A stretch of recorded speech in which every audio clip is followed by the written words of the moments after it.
Bonjour à toutes et à tous, je suis Audrey Vuettaz et bienvenue une nouvelle fois sur Agricois. Bonjour, moi c'est Virginie Montmartin et bienvenue de nouveau sur Trait d'Union. Bon, apparemment, vous avez aimé notre premier épisode en commun avec Virginie, celui où on vous explique ce qu'est la politique agricole commune, la fameuse PAC. N'hésitez pas à réécouter cet épisode dans lequel on vous dit à quoi ça sert, quels sont ses avantages et ses limites.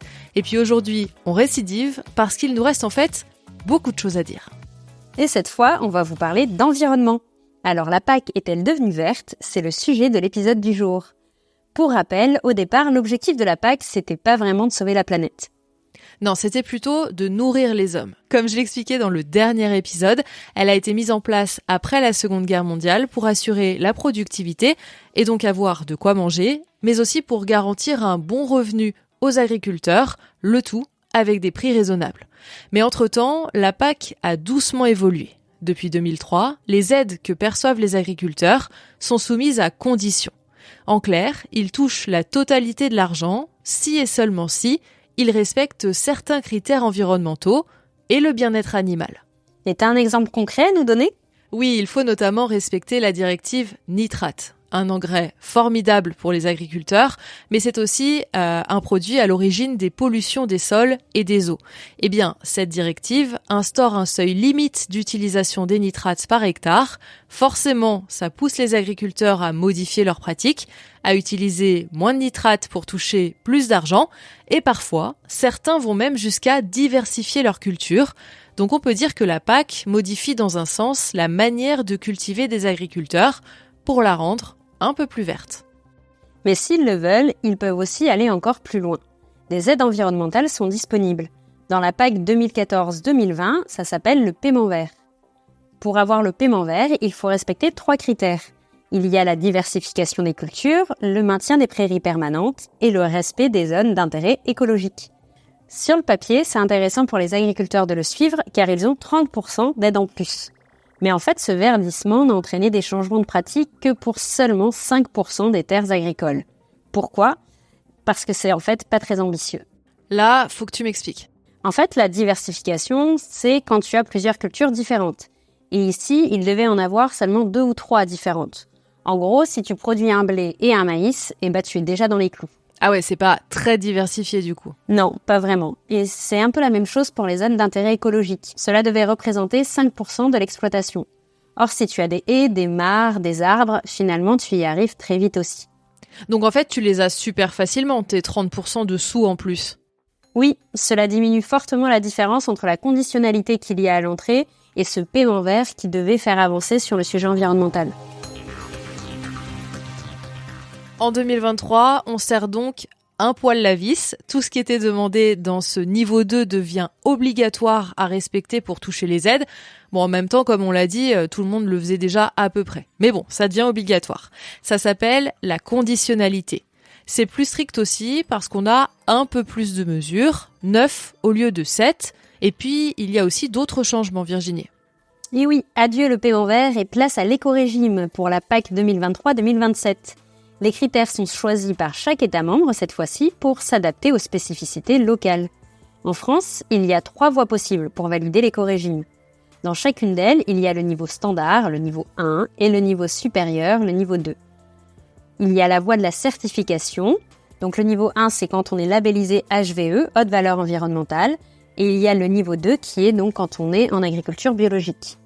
Ensuite, il y a la voie qui valorise des pratiques, comme par exemple le non-labour et la diversification des cultures. Et enfin, la voie des éléments favorables à la biodiversité, comme par exemple laisser des terres en jachère. Pour ces 2 dernières voies, les niveaux varient en fonction du nombre d'hectares concernés. Tout cela permet d'avoir accès à des aides supplémentaires, environ 25% des aides du premier pilier. Et puis, il y a d'autres mesures, encore des mesures, les mesures agro-environnementales et climatiques, les MAEC.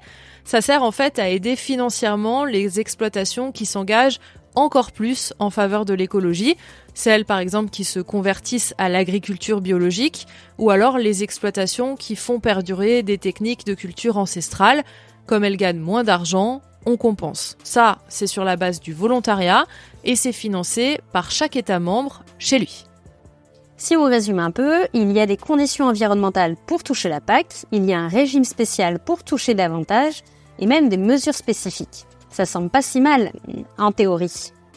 Et comme en 2014, une majorité d'agriculteurs y adhèrent. Quand on regarde les chiffres, en 2023 en France, 96% des agriculteurs entrent dans les critères du niveau 1 de l'éco-régime.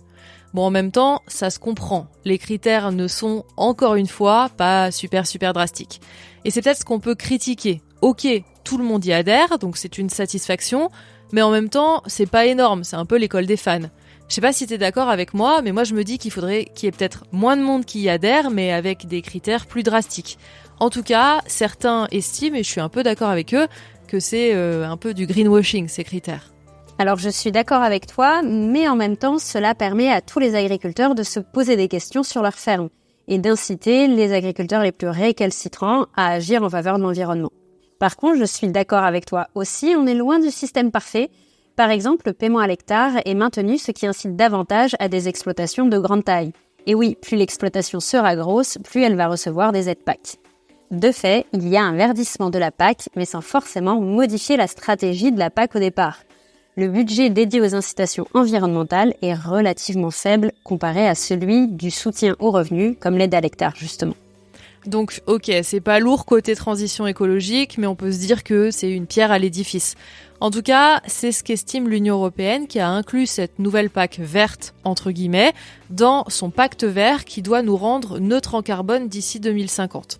À voir si ça va suffire. À mon avis, pas vraiment. Il faudra sûrement appuyer à un moment ou à un autre sur l'accélérateur. Mais bon, pas dit non plus qu'appuyer sur l'accélérateur, ça plaise aux agriculteurs. Il y en a beaucoup qui estiment déjà qu'il y a trop de normes et c'est peut-être pour ça qu'on avance doucement. Et en même temps, certains agriculteurs ont besoin des aides PAC et il serait difficile de changer les critères de manière drastique. Cela en laisserait beaucoup sur le carreau. À voir les résultats de cette nouvelle PAC en 2027. Donc Virginie, si on récapitule un peu avant de clore l'épisode, on a une PAC plus verte parce qu'on doit respecter des critères environnementaux pour recevoir une partie des aides et en plus on s'adapte aux spécificités locales. Donc on avance. Très lentement, mais on avance. Alors oui, c'est peut-être pas une révolution et on peut le déplorer, mais en même temps, il faut aussi que les agriculteurs puissent suivre. C'est tout le défi et à mon avis, le sujet de l'agriculture va occuper une grande partie de la campagne des européennes. Affaire à suivre donc Virginie. Oui. À bientôt. À bientôt.